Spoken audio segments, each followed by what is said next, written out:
El ejército republicano se enfrentó a los fascistas, a los franquistas sublevados. Y todo el mundo sabe que si ese ejército hubiera tenido mejores aliados y mejores armas, hubiera ganado. Hay mucha gente bastante incauta que dice, yo espero que Europa haga algo.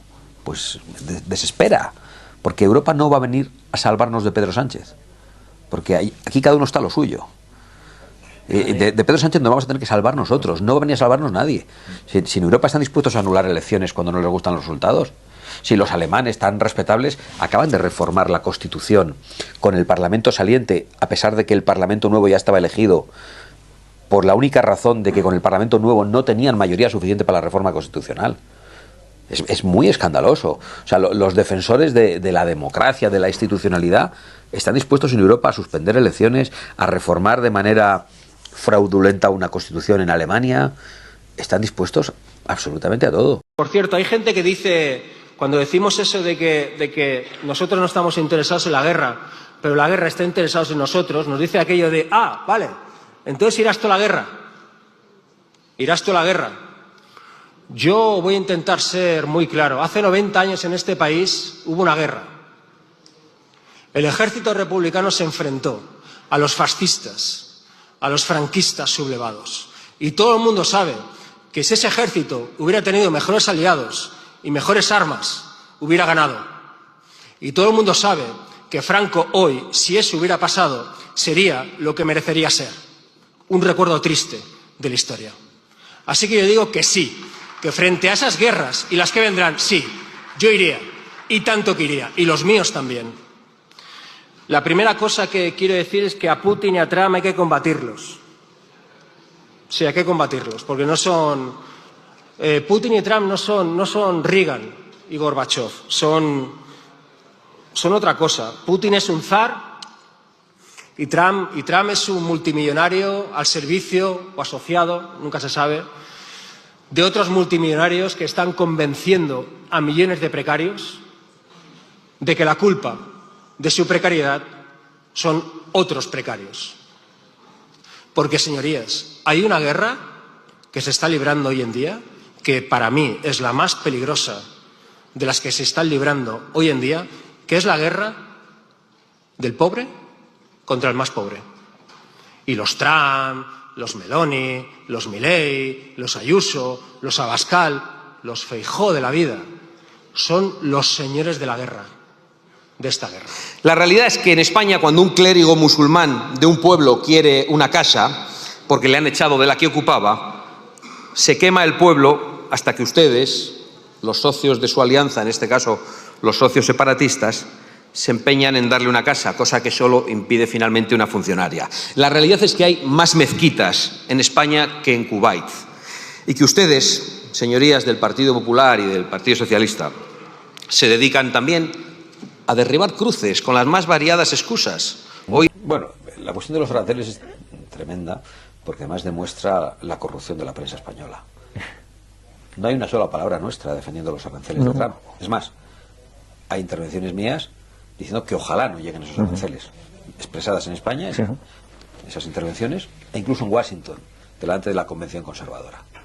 Sin embargo, han instalado la idea de que nosotros defendemos esos aranceles. Son unos corruptos miserables, son una gentuza sin ningún tipo de límite. Es así, no puedo utilizar otras palabras.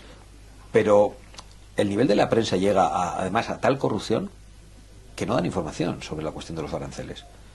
Los aranceles no son algo nuevo. Ya hay aranceles entre los productos de Estados Unidos y de Europa. Y son más perjudiciales para Estados Unidos que para Europa. Sí. Por lo tanto, nosotros ¿cómo no vamos a respetar o a entender que cualquier líder internacional defienda sus intereses? Lo entendemos. A veces van contra los nuestros, como en este caso. Lo que no entendemos es que nuestros líderes no defiendan los intereses nacionales. Que eso es lo que ocurre aquí. Lo que no entendemos es, como decías, que haya otro tipo de aranceles que son los verdaderamente perjudiciales para nuestra economía, como los del Pacto Verde. Eso sí que es un arancel como una catedral. Ese es el mayor arancel que han vivido las sociedades europeas. Y ahora van a defenderse del proteccionismo de Trump de la mano de China, que ya ha dicho que está dispuesta a luchar junto a la Unión Europea contra el proteccionismo. Es algo verdaderamente delirante. Ahora, el debate aquí en la prensa es que si un tercer mandato de Trump, no sé qué. Bueno, eso será discutible, yo no tengo ni idea, ni me importa mucho. ¿Y el mandato de Xi Jinping? ¿Ese no les preocupa? No. ¿Cuándo convoca elecciones? Porque es el aliado que buscan. ¿O que tratan mal a los periodistas en Estados Unidos? ¿Cómo los trata el dictador chino? Porque con el dictador chino y con el Partido Comunista Chino tiene un acuerdo de colaboración y amistad el Partido Popular. Y con el dictador chino parece que está llegando a una estrecha colaboración el lacayo Sánchez, que se va a verle cada 2 por 3. Y nos van a echar en brazos de China, con quien Europa tiene una balanza comercial negativa. Y mientras que tenemos una balanza comercial positiva con Estados Unidos y vamos a azuzar la guerra comercial con Estados Unidos, son unos completos locos, unos lunáticos que están creando un daño extraordinario y que van a crear aún mucho más daño. No puedo entenderlo, creo que no lo entiende nadie. Lo que pasa es que también creo que una parte de esta información no llega al conjunto de la población. Bueno, yo creo que el proceso de islamización comenzó hace mucho tiempo y aún no es mayoritario, pero es un hecho que se convertirá en mayoritario si no hacemos nada. Yo recordé el Parlamento el otro día una entrevista mía de hace 20 años, hace más de 20 años, preguntado por los principales problemas de España, y yo señalaba la inmigración procedente de países islámicos. En aquel momento, donde parece que el problema no era tan grave. Yo ya lo estaba percibiendo en aquel momento en Vitoria. Había vivido sucesos preocupantes asociados a ese tipo de inmigración y a día de hoy pues yo creo que la situación es mucho más grave.